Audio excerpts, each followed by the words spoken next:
These are the bales we put in here the other day to dry out. Proper dry now. You can see the roof dripping from the condensation from the wood chip the other side of this wall. Yeah, the steam's coming up out of this, hitting the roof, condensating, and then falling in this side here. But it was going up yesterday, up the sides of them sheets where we spray foam, condensating in the other shed and raining. We'll go and check the floor in the other shed now. Yep, perfectly dry in here, which is good. So that means that the insulation worked, and it's not coming up into the shed. The other day we had like drips on the floor where it had been. In fact, you can still see the marks where it dripped on the floor. But now it's totally dry. So that's all good. It's got the fertiliser spreader on the fent now. Going to set it all up, put all the screens in the cab, because the screens aren't in the cab. And then we're going to go and put some urea onto the oilseed rape. So, according to the letter of the law, if the ground's not been frozen for more than 12 hours in the previous 24, we're good to go. Anyway, the stuff at the land that's near the coast, that hasn't been, because it didn't drop below freezing for quite a while last night, early hours of the morning I think it was. So we're okay to spread on there, and then some of the other land we'll have to leave for another day. If we'd have got snow like a lot of the country did, we wouldn't have been able to do it either, because we'd have had snow on the ground, and when the snow melts it creates water, and the water, the fertiliser would dissolve it, and then it'd like wash out the field. But luckily we've got no snow, we've just got like a bit of a frost on the yard, so that's good. Otherwise we'd be knackered. But also going onto the frozen ground with the tractors means we won't make a mess as well, because we make a mess and we make ruts to fill up with water, and that's not good either. Loading fertiliser now. I want to try and get quite a few in, so I'm hoping that they'll fit too wide in this trailer. I know they're looking like they might not. I did measure and it did look like they would, but the way the bags are hanging on the forks, they might not. So that'll be a bit of a pain if that's the case. But we'll try.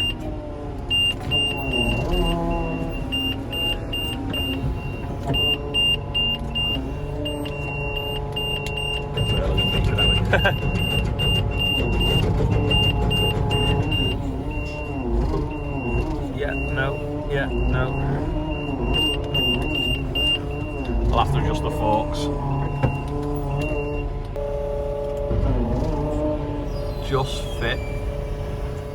At least they won't fall over.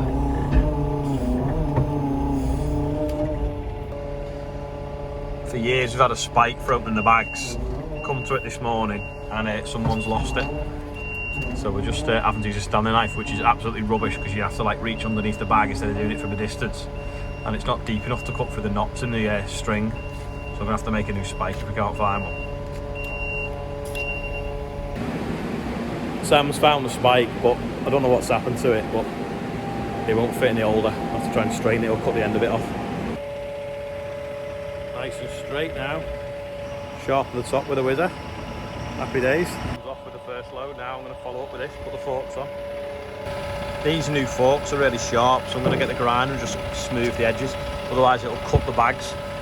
We need a bag lifter really. We've got the steel to make one, but I don't know whether we can legally, because it's classed as lifting equipment, so I'll get a price on buying one. We've brought urea fertiliser down here to use while it's cold, because it works better when it's cold. We've got some nitron fertiliser here to take back to the other yard now, and we'll use that when the weather warms up in the spring. But urea is the best choice in cold weather because it's more effective. It's kinder on the soil as well. Quiz time. Does anyone know what that is? It was nice and sunny about half an hour ago, and now it's gone cloudy. And it's gone freezing again. I have to turn the heater back up. This is what you need, Tom Pemberton, if you're watching. Merlot's, good heaters. He says with his hat on and his padded boiler suit. Just carry the ice out the trailer, see, tipping the water out.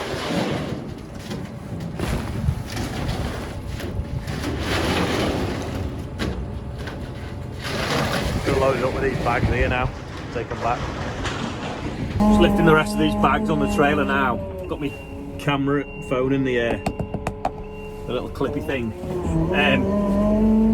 We once had to pick some fertiliser up from well, it was actually lime in bags, in granules, from the local place that makes it across the river from us, and and we went with a grain trailer like the one that we're using now to bring it back, so we didn't have to mess around strapping them on, so that it'd be safer. Sorry, I'm just trying to adjust you. So it'd be safer. And when we got there, they wouldn't let us load because the guy said, oh no, I can't load a trailer like that because I can't see where I'm putting the bags. But we were like, well, but it's safer for us to transport. And he's like, oh no, I can't do it. So I thought that was a bit stupid really. So instead we had to put it on a normal flat trailer and then spend ages strapping them all on. And then if we had a spillage or a bag burst, it'd be all over the road, whereas if it's in a grain trailer like this, it's obviously enclosed. So we should be able to get 60, you can't see that, can you? The angle's dropped. We should be able to get 16 bags in here now, so I've put 8 in already. Put them in 4 at a time. Each bag weighs 600 kilos, so there's 2.4 tonne on each sort of like movement. That's why the Merlot's beeping, because when I boom it out a bit, it's warning me that if I boomed out too far, I'd tip over. This machine will pick up 3.6 tonne, so it's fine doing it. So you can probably pick 6 up, no problem. But the tines aren't really long enough.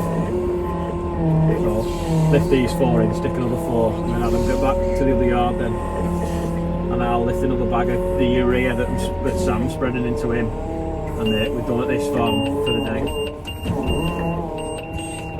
Just beating up again now.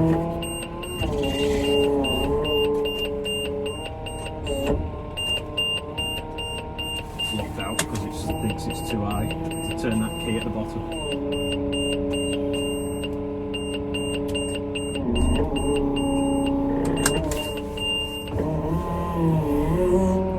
It's proper shouting at me then.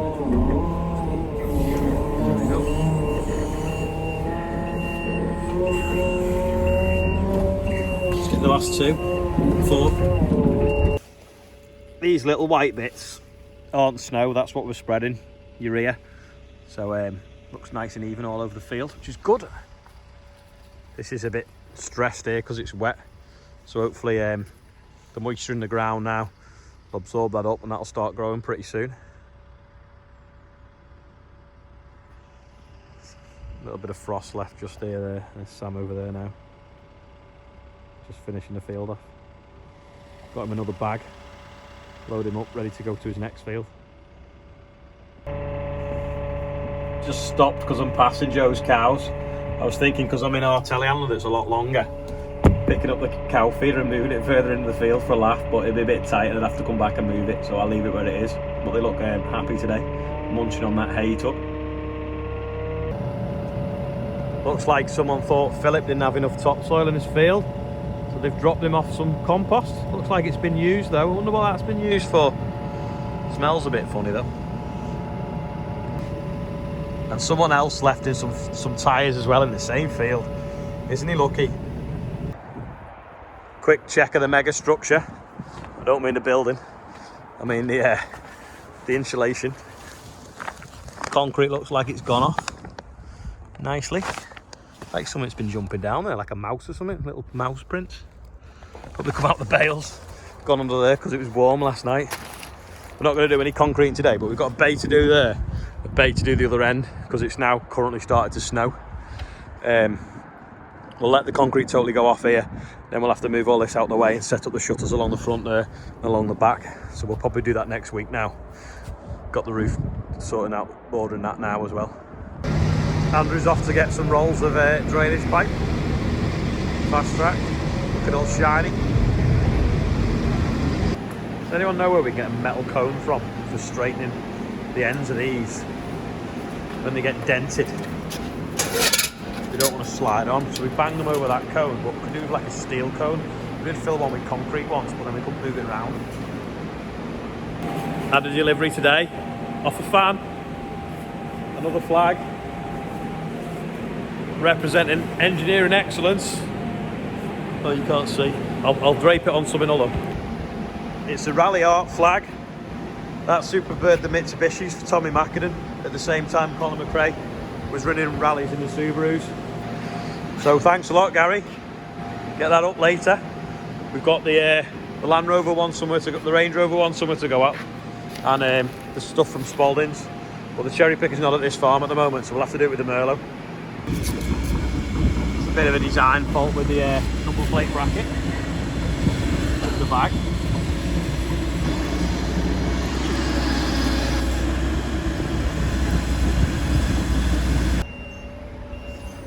Bit of duct tape, cheap stuff, and some good stuff behind it. And hopefully that should come out now. It's a shame I had bloody screws though.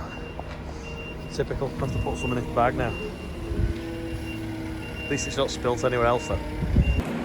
Lots of people did actually get this correct. It is, yeah, out the middle of a universal joint or a Hardy Spicer. And these are individual little needle bearings. So there's 4 needle bearings on it.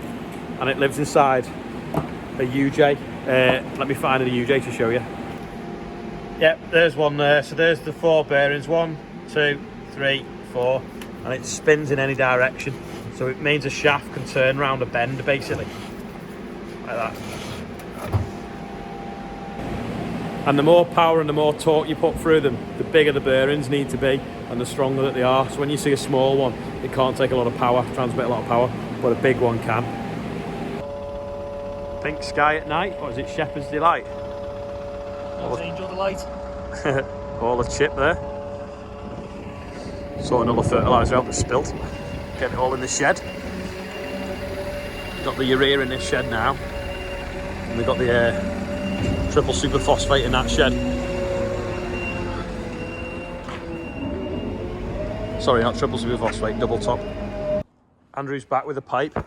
6-inch pipe, 50-metre rolls. 4-inch pipe, 100-metre rolls. And then 3-inch pipe at the front, which is in, again, in 100-metre rolls. So I think he's got 22 rolls in total he's brought back. So we can get some draining done. Hopefully in the next few days, if the weather holds out and we can get on. Quite happy as well today. I managed to sell half of my rape I've got left for 390 a tonne. The best I've ever sold it before in other years is 380. So 390 is all right. And I said I'll sell the last of it next week for £400 a tonne. So he laughed at me, but you know, we live in hope. Hopefully it'll rise that much to next week. Sam's back, managed to get all the oilseed rape actually done today because it got warm. So then the calculator then meant that it hadn't been frozen for less than 12 hours, more than 12 hours in the previous 24. So it meant that we could go on to further fields and keep going. So we've got all the oilseed rape done, and we might see if we can do some wheat tomorrow. But we have to get a derogation off the agronomist to do it. That's about all for today. We got a little bit of wheat spread with fertiliser as well while we were there. Small field that was near the oilseed rape we were doing. So we'll carry on hopefully again tomorrow with it. Thanks everyone that's watching, and if you've watched it all the way through, click like, click subscribe, because then it means that more people get to see it, because then YouTube will be like, everyone's watching this video and everyone's liking it, and it makes it a bit more worthwhile for me actually making them and bothering to do them. So see you all tomorrow.